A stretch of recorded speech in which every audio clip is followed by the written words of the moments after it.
Electronics বিভাগের ছাত্রছাত্রীরা বা ইলেকট্রনিক্স নিয়ে যারা কাজ করেন তাদের কাছে লাইট ইমিটিং ডায়োড এলইডি নামে পরিচিত।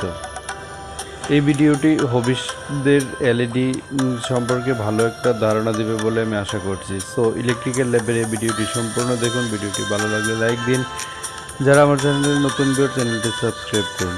আজকের ভিডিওতে যে বিষয়গুলো আলোচনা করব সেগুলো হলো এলইডি কাকে বলে বা এর পরিচিতি, এলইডি এর প্রতীক, এলইডি গঠন, এলইডি কার্যপ্রণালী, সার্কিটে এলইডি এর প্রয়োগ, এলইডি ব্যবহার করা হয় যেখানে, এলইডি ব্যবহারের সুবিধা ও অসুবিধা, এলইডি ব্যবহারের সতর্কতা। এলইডি এর পূর্ণ নাম হলো লাইট ইমিটিং ডায়োড। এটি একটি বিশেষ ধরনের ডিভাইস যার মধ্য দিয়ে কারেন্ট প্রবাহিত হলে আলো নির্গত হয়। এটি মূলত ফরওয়ার্ড বায়াসে কাজ করে থাকে। এই ধরনের ডায়োড ফরওয়ার্ড বায়াসে রেখে প্রয়োজনীয় ভোল্টেজ প্রদান করলেই কাজ করে থাকে। এর মধ্যে ভোল্টেজের মান বাড়লে আলোর তীব্রতা বেড়ে যায়, কিন্তু এর একটি নির্দিষ্ট রেঞ্জ রয়েছে। বেশি ভোল্টেজ দিলে ডায়োডটি নষ্ট হয়ে যায়। এই ধরনের ডায়োড মূলত 1 থেকে 2.5 ভোল্টে কাজ করে থাকে। লাইট ইমিটিং ডায়োড থেকে বিভিন্ন ধরনের আলো পাওয়া যায়, লাল, হলুদ, সবুজ ইত্যাদি। এগুলো দামে অনেক সস্তা এবং সহজে পাওয়া যায়। ইলেকট্রনিক সার্কিটে এর ব্যবহার প্রচুর। এলইডি এর গঠন। এলইডি বা লাইট ইমিটিং ডায়োডের দুইটি পা থাকে। এর একটি হলো অ্যানোড বা পজিটিভ এবং অপরটি হলো ক্যাথোড বা নেগেটিভ। এর অ্যানোড প্রান্তটি পাটি অপর প্রান্ত হতে বড় বা লম্বা হয়ে থাকে। এটি বিশেষ ধরনের সেমিকন্ডাক্টর ডিভাইস দিয়ে তৈরি হয়ে থাকে, যেমন গ্যালিয়াম, ফসফরাস, আর্সেনিক ইত্যাদি। এলইডির কার্যপ্রণালী।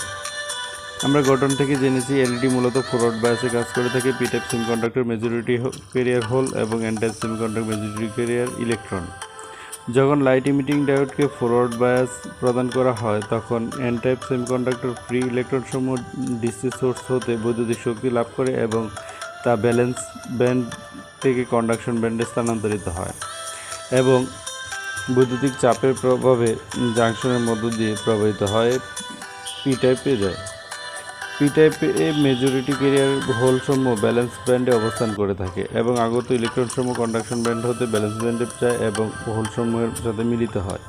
এর ফলে ইলেকট্রন হোল রিকম্বিনেশন ঘটে এবং একই সাথে মিলিত হবার সময় ইলেকট্রনসমূহ তাদের অর্জিত শক্তিকে ফোটন আকারে বিকিরণ করে থাকে। এভাবে মূলত পিএন জাংশনটি একটি আলোক উৎসে পরিণত হয়ে থাকে। এলইডি লাইট সার্কিটে প্রয়োগ। লাইট ইমিটিং ডায়োড সার্কিটে লাগানোর সময় সার্কিটের পজিটিভ প্রান্তের সাথে এবং নেগেটিভ প্রান্তের সাথে সংযোগ করতে হয়। তা না হলে এলইডিটি নষ্ট হয়ে যাবে, লাইট জ্বলবে না। এলইডি এর ব্যবহার। এলইডি বিভিন্ন সার্কিটে ব্যবহার করা হয়। বিভিন্ন ইলেকট্রনিক্স মিটারে এলইডি ব্যবহার করা হয়, বিভিন্ন ডিজিটাল মিটারে, অডিও সিস্টেমে, অডিও অ্যানালাইজারে, মনিটরে ব্যাকলাইট হিসেবে, বিশেষ করে টিভি, ল্যাপটপের ব্যাকলাইট হিসেবে এলইডি লাইট ব্যাপক আকারে ব্যবহৃত হচ্ছে। বিভিন্ন ইলেকট্রনিক্স ডিভাইসে ইন্ডিকেটর হিসেবে, 7 সেগমেন্ট ডিসপ্লেতে, রিমোট কন্ট্রোল ট্রান্সমিটার এবং রিসিভারে, বিভিন্ন আলফা নিউমেরিক ডিসপ্লেতে এলইডি ব্যবহার করা হয়। লাইট ইমিটিং ডায়োড ব্যবহারের সুবিধা ও অসুবিধা। লাইট ইমিটিং ডায়োডের সুবিধার পাশাপাশি কিছু অসুবিধা রয়েছে, আমরা এগুলো আলোচনা করব। এর সুবিধাগুলো হচ্ছে এর পাওয়ার খরচ অনেক কম হয়ে থাকে। লাইট ইমিটিং ডায়োড আকারে ছোট এবং ওজন হালকা, অল্প বিদ্যুৎ খরচ এবং আধুনিক লাইটে কম এনার্জি খরচ হয় বলে বেশি পাওয়া যায়। খুব বেশি হিট জেনারেট করে না। এটি একটি দীর্ঘজীবী ডিভাইস। অসুবিধা হলো এটার ফরওয়ার্ড রেজিস্ট্যান্স বেশি, যার কারণে রেকটিফায়ার হিসেবে ব্যবহার করা যায় না। এলইডি ব্যবহারের সতর্কতায়।